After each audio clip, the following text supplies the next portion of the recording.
If you don't read, you'll never be a filmmaker. If you don't read, you will never make a great film.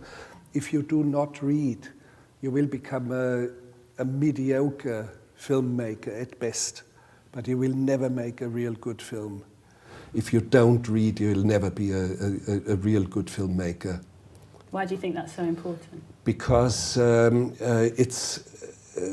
you acquire a sense for great epic storytelling. You acquire a sense for conceptual things.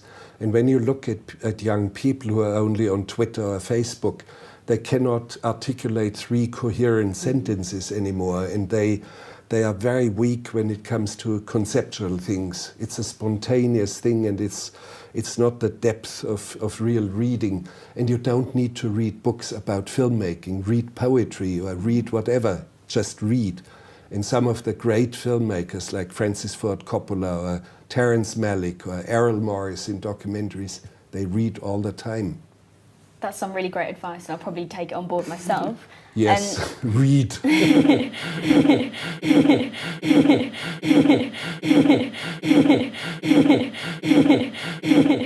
If you don't read, you will never be a filmmaker. And I understand that.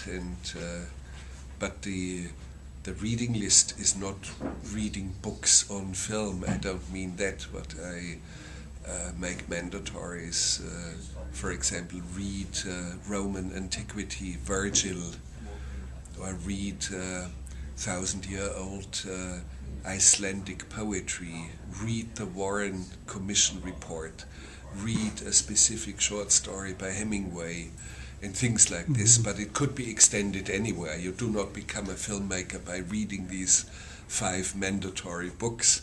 It could be you have to read 3,000, 5,000 other books, poetry and whatever.